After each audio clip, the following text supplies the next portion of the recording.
जय जय श्री राम जय जय। हाँ ऐसे बोलो जाए, हाँ एक बार प्रेम से बोलो। ऐसा नहीं मैया, राधे राधे प्रेम से बोलो। हो रहा है अच्छा से बोलो,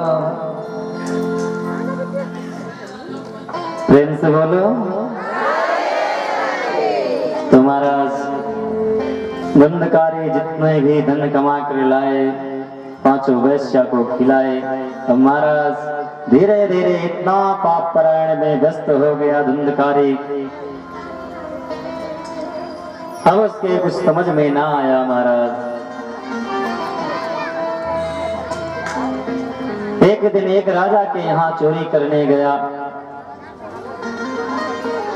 अब जो चोर हो जाता है महाराज, उसको सभी जान जाते हैं 10 किलोमीटर दूर में कि ये चोर है, ये चोरी करता है महाराज। अब सब जान रहे हैं कि धुंधकारी महाराज चोर है, उचक्का है, कुछ भी करने योग्य है, विचार करता है। सभी जान रहे हैं महाराज राजा के यहाँ चोरी हुआ। राजा का धन लाकर जैसे ही महाराज अपने महलों में रखा, पीछे से राजा को पता लगा मेरे महल में कोई चोरी करने आया। अब महाराज राजा के गण पीछे लग गए। अब धुंधकारी जैसे ही धन अपने महलों में रखा, आत्मदेव जी के महलों में रखा, तो राजा के गण पाकर पहुंचे और गोकर्ण जी को देखा कि आत्मदेव जी के महलों में रखा। सारे राजा के गण देखे कि महाराज सैनिकों ने देखा कि धुंधकारी चोरी कर हमारा सारा धन यही ला कर रखा है। तो महाराज अब नंगे से तो भैया सभी डरे। जो चोर है महाराज, जो गलत विचार करने वाला है, उससे महाराज गंगा जी भी डरती हैं कि कहीं मुझे न ग्रहण कर डाले हैं। तुम्हारा राजा के सैनिकों ने जाकर राजा से बताया महाराज धुंधकारी ने आपका धन लेकर गया है। धीरे धीरे माता जी का, पिताजी का सारा धन हड़प लिया। माता जी जाकर कुएं में धुंधली कूद कर अपना प्राण त्याग दी। अब राजा को पता लगा मेरा सारा धन लेकर धुंधकारी आया है। अब धुंधकारी को पकड़ने के लिए सैनिक आए। अब जैसे पता लगा कि अब धुंधकारी को पकड़ कर ले जाएंगे, पांचों बड़का ने एक बढ़िया अच्छे से संसार गर्म किया महाराज। आग के अंगारे को उसने मुख में डालकर महाराज मारना चाहा। पहले आत्मदेव जी महाराज इतने चिंतित हुए, अपने वो जंगल में चले गए तपस्या करने के लिए। महाराज उसको पांचों गड़िका ने मार दिया, धुंधली भी मर गई, पांचों गड़िका सारा धन लेकर चली गई। और महाराज तीर्थ यात्रा से महाराज गोकर्ण वापस आए। तो आत्मदेव जी महाराज जंगल में तपस्या करने के लिए चले गए थे। कहते हैं महाराज औलाद के खातिर इंसान फिरता है मारा मारा, उसे वक्त भला क्या मारे जिसको औलाद ने मारा। आज आत्मदेव जी अपनी मृत्यु से नहीं मर रहे हैं, औलाद नहीं था तो नहीं मर रहे थे, औलाद के खातिर मर रहे थे। लेकिन आज महाराज आत्मदेव जी औलाद के खातिर मर रहे हैं, औलाद के कारण मर रहे हैं। कहते हैं औलाद के खातिर इंसान फिरता है मारा मारा, उस वक्त भला क्या मारे जिसको औलाद ने मारा, जिसको औलाद ने मारा। सोती थी माँ गीले में रातों की नींद गंवाई, खाती थी माँ बाद में पहले तुम्हें खिलाई। तू सोचा न कभी बेचारा, तू निकल गया आवारा, उस वक्त भला क्या मारे जिसको औलाद ने मारा, उस वक्त भला क्या मारे जिसको औलाद ने मारा। आज महाराज आत्मदेव जी को स्वयं का औलाद मार रहा है। जब किसी माँ बाप को स्वयं का औलाद मारता है तो उसे पश्चाताप होता है, महाराज औलाद नहीं था तो बहुत अच्छे थे, कम से कम भगवान की भक्ति तो होती थी। और सच में आत्मदेव जी के औलाद नहीं था महाराज तो भक्ति करते थे, लेकिन जब औलाद आ गए उसके टेंशन में महाराज घुट घुट कर मरना प्रारंभ किए।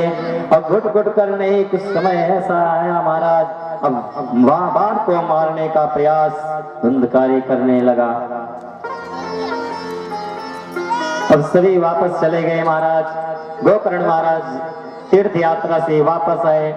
अब देख रहे हैं महलों में कुछ है नहीं, एक चारपाई रखी थी, एक तख्त रखा था, उसी पर महाराज गोकर्ण अपना सुंदर आसन लगाए। और रात्रि का समय था, सोचे कि अब गांव वालों को बताऊंगा कि मैं आया हूं, लेकिन सुबह पता लगा कि गोकर्ण जी अपने महलों में आए हैं। तो महाराज अब वो जो धुंधकारी को मारी थी पांचों बड़कियां, महाराज उसी आंगन में दफना दिया था, उसी आंगन में उसकी समाधि लगा दिया था महाराज।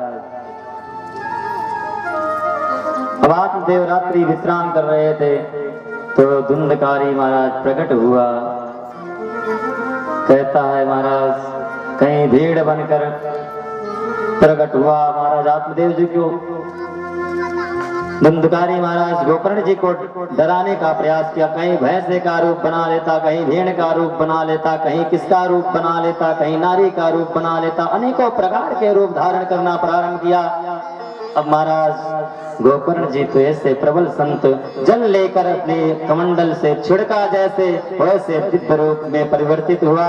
गोकर्ण कहने लगा, धुंधकारी कहने लगा, अहम भ्राता तुदीयोस्मिन् धुंधकारेति नाम का स्वकीयेने वो दोषेण ब्रह्मत्वं नसितं मया। अहम भ्राता तुदीयोस्मिन्, मैं आपका भाई धुंधकारी, भैया मैं पाप परायण जिंदगी भर किया, इसीलिए आज प्रेत योनि में पड़ा हूँ। तो महाराज गोकर्ण जी कहते हैं, अरे भैया धुंधकारी तुम प्रेत योनि में पड़े हो, मैं कितना बार गीता सुगीत कर्तव्यम, कितनी बार गीता का पाठ किया, मोहर मोहर गीता बार बार पाठ किया, और वेद वेदांत का पाठ किया महाराज, त्रिपिंडी श्राद्ध किया, अनेकों प्रकार से आपके इस पता लगा था गोकर्ण जी को, तो गया गए थे वहां उसके नाम पिंडा भी किए थे, लेकिन फिर भी नहीं प्रेत योनि से मुक्ति पाया महाराज धुंधकारी। अब महाराज गोकर्ण बड़े आश्चर्यचकित हुए। ठीक है धुंधकारी, तू अभी जा, रात्रि का समय, कल सुबह के लिए कुछ ना कुछ उपाय निकालता हूं। महाराज धुंधकारी रूप लुप्त हो गया। सुबह हुआ, गांव वालों को पता लगा कि महाराज गोकर्ण जी आए हुए हैं। गोकर्ण जी को इतने सरल स्वभाव के महाराज कि उनको देखने के बाद लोग हर्ष से उल्लास करने लगते थे। अब गोकर्ण जी महाराज सुबह हुआ, स्नान ध्यान किए, महाराज पूछे सभी से, गांव वालों से कि क्या उपाय है इसके लिए, तो कोई ना बता सका। सुबह स्नान करने के बाद जब सूर्य को अर्घ देने लगे तो सूर्य भगवान से प्रार्थना किए, हे सूर्य नारायण ऐसा कोई उपाय बताइए जिससे हमारे भाई की मुक्ति हो जाए, हमारे भाई की मुक्ति हो जाए। तो महाराज सूर्य नारायण स्वयं प्रकट होकर कहते हैं कि सप्ताह यज्ञेन कलौ पुनन्ति ते, श्रीमद्भागवत का पारायण विधि करो गोकर्ण, तभी आपके भाई की मुक्ति होगी महाराज, नहीं तो मुक्ति होने वाली नहीं है।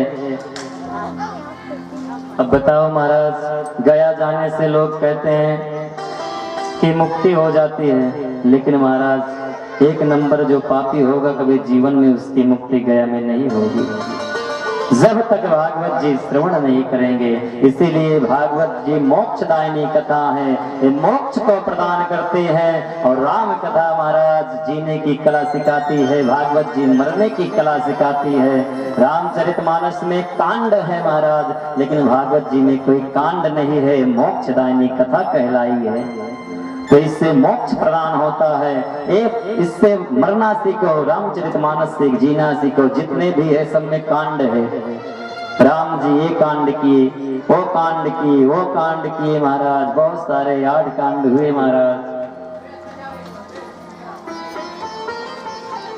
महाराज सुंदर आसन लगाया गया गोकर्ण जी महाराज। कथा प्रारंभ की, कुछ संत महात्मा जन आकर विराजमान हुए। अब गोकर्ण जी महाराज धुंधकारी का सुमरण किए। हे धुंधकारी, आप पधारो और आकर सप्ताह यज्ञ श्रवण करें और आपकी मुक्ति हो। महाराज जैसे ही गोकर्ण प्रथम दिन का कथा प्रारंभ की, वैसे आकर महाराज धुंधकारी सूक्ष्म रूप बनाकर एक बांस का बगीचा था, उसी सप्त ग्रंथि बांस में आकर समाहित हो गया। बांस में क्यों समाहित हुआ महाराज, इस पे एक शंका हुई। किनको? उनको नारद महाराज को। सनकादिक से कथा सुना रहे हैं। सनकादिक से कहते हैं नारद जी महाराज, धुंधकारी को अगर आना था तो वैसे आ जाते, सूक्ष्म रूप बनाकर बैठ जाता श्रवण करने के लिए। लेकिन महाराज प्रेत कभी सूक्ष्म रूप बना ही नहीं सकता। प्रेत तो हवा है, प्रेत हवा है, हवा में उड़ता है महाराज। और बांस की ग्रंथि में इसलिए जाकर बैठा कि बांस की ग्रंथि दोनों तरफ से बंद रहती है और उसमें हवा का प्रवेश नहीं होता महाराज। इसीलिए आकर बांस की ग्रंथि में विराजमान हो गया। और बांस की ग्रंथि में जैसे प्रथम दिन का कथा समाप्त हुआ, वैसे प्रथम ग्रंथि फट गई। इसी प्रकार 7 दिन की कथा हुई, 7वीं ग्रंथि फटी। महाराज दिव्य रूप में परिवर्तित होकर धुंधकारी सामने खड़ा हो गया। बोलो भागवत भगवान के, भागवत महापुराण के। महाराज रूप प्रकट हुआ भगवान का, स्वयं विमान आया। भगवान के पार्षदों ने धुंधकारी को ले जाने लगे तो सभी संत महात्मा आश्चर्यचकित हुए। महाराज क्यों हम लोग भी कथा सुने, क्या धुंधकारी ही अकेली कथा सुना है जो हम लोग की मुक्ति नहीं हो रही है? तुम्हारा सभी संत जन को महाराज गोकर्ण जी कहते हैं, संत महात्माओं सुनो ध्यान से। आप अपने मन को एकाग्र कर कथा नहीं श्रवण की, लेकिन गोकर्ण जी धुंधकारी और संतों को कहते हैं, धुंधकारी एकाग्र मन होकर राग द्वेष काम क्रोध सबको त्याग कर और 7 दिन की कथा सुनी है आज। इसीलिए भगवान के पार्षद आए हैं इनके लिए। अगर इसी प्रकार आप भी कथा श्रवण करोगे तो आपके लिए भी भगवान के पार्षद आएंगे। कहते हैं महाराज, कोई जो आया है सो जाएगा, राजा रंक फकीर।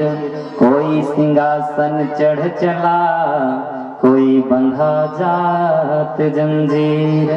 आना है जो सबको जाना है यहाँ से, लेकिन कोई सिंहासन में जाता है और कोई जंजीरों से बंद कर जाता है। लेकिन आज गोकर्ण जैसे विद्वान के सामने वो संत महात्मा जंजीर में बंद कर जा सकते हैं? ऐसा तो हो ही नहीं सकता कि वो संत जो भागवत की कथा सुने हैं वो जंजीर में बंद कर जाएं।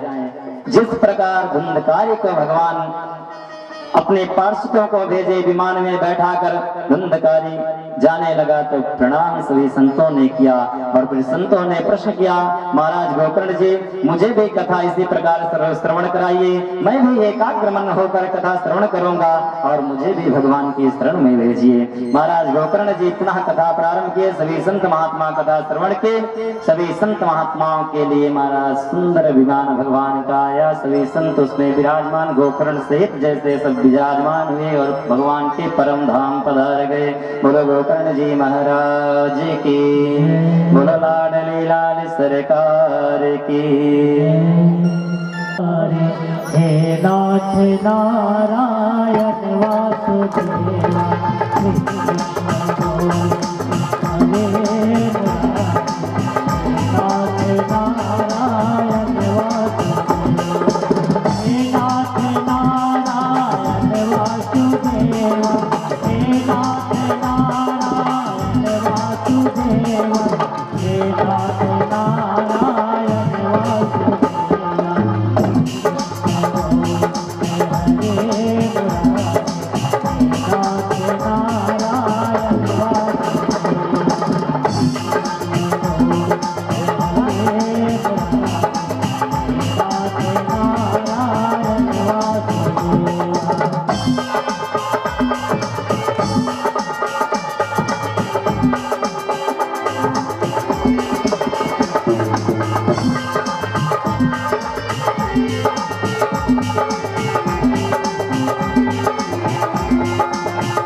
तुम सामने हो, के हमसे काले तुम सामने हो, बंसी बजाते मन को लुभाते, बंसी बजाते मन को लुभाते, यही नाथ नाथ यही नाथ नाथ हे नाथ नारायण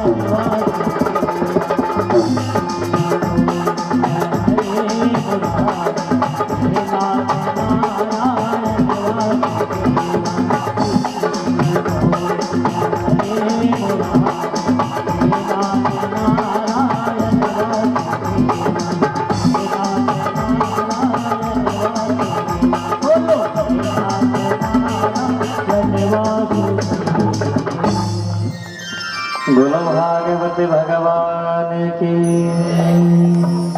बोलो बाके बिहारी लाल की।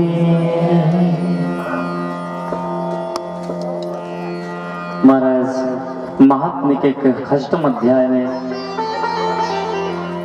भागवत जी की महिमा आती है। महाराज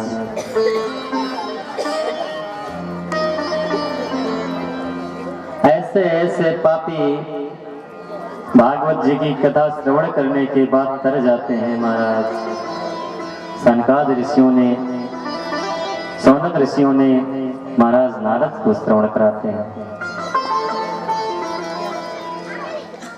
आगे नारद जी कहते हैं, महाराज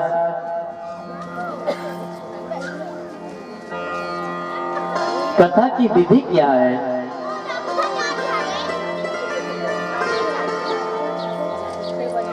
तो सनकाद ऋषियों ने कहते हैं, महाराज कथा की विधि यह है कि सुंदर वेदियों का निर्माण हो, व्यास स्वरूप वक्ता विराजमान हो, भगवान भागवत भगवान की सुंदर मंच सजाई जाए, उस पे व्यास नारायण विराजमान हो, भागवत भगवान का ग्रंथ रखा जाए, बाकी बिहारी साथ में हो, और वर्ण पंच विप्राणाम 5 ब्राह्मण का वर्ण हो, और सुंदर स्थान होना चाहिए।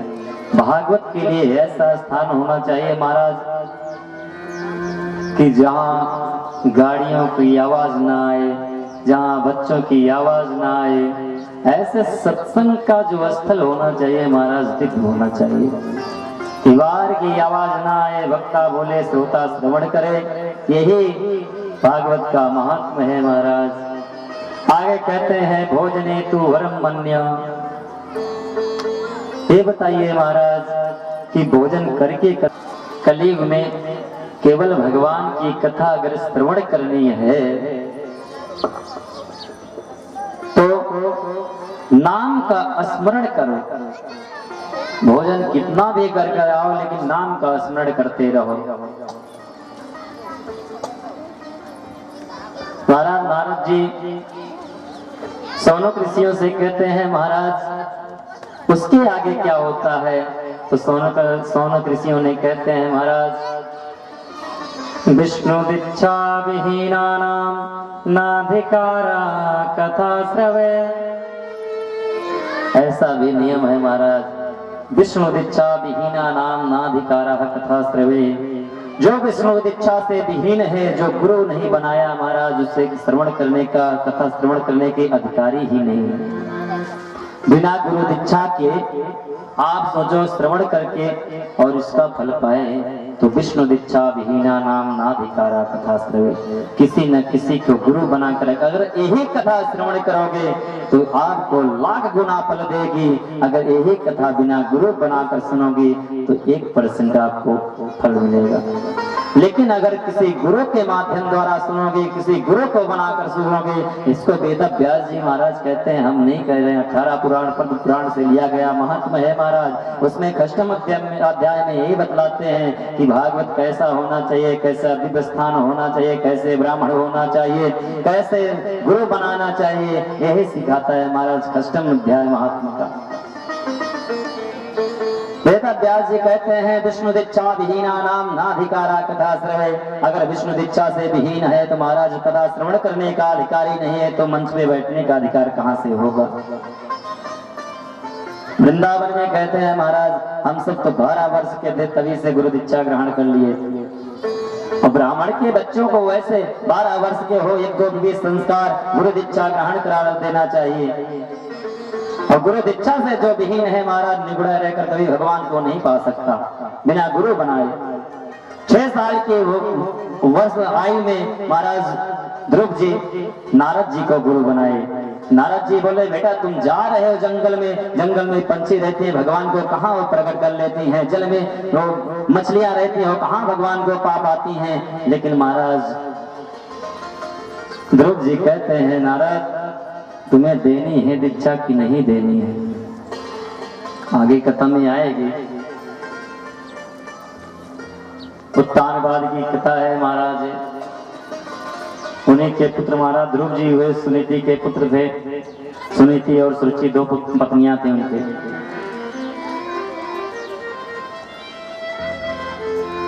गोपर महाराज ध्रुव जी कहते हैं नारद जी तुम्हें दीक्षा देनी है कि नहीं देनी है। तो नारद जी बोले भैया मैं दीक्षा दे देता हूँ, लेकिन वहां जाकर जंगल में क्या करोगे, क्या खाओगे, क्या पियोगे। तो महाराज ध्रुव जी कहते हैं न दात थावा को दिया दूध माँ को, खबर है खुदा को सब वो भरेगा। मुरादम कहे वो मुकद्दर के अंदर, जिन्हें टाक मारा नटारा टरेगा। अरे जब मुझे दांत नहीं दिए भगवान तो सुंदर दूध दिए थे।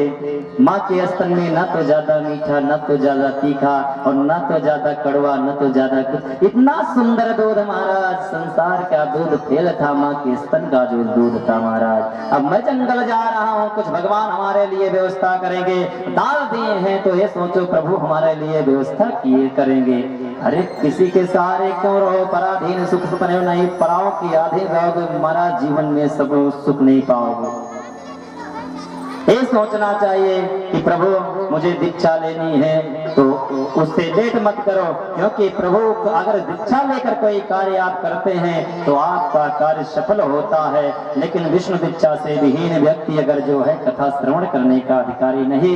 ये भागवत जी के खष्टम महात्म के खष्टम अध्याय का श्लोक है महाराज।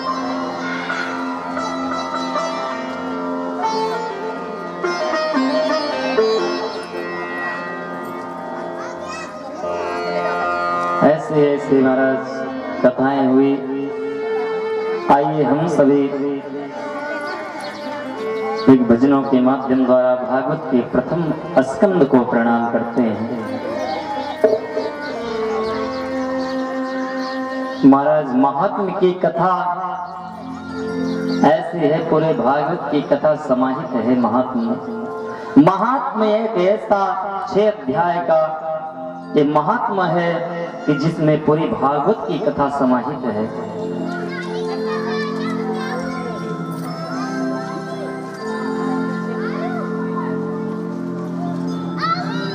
निकुंज में बिहार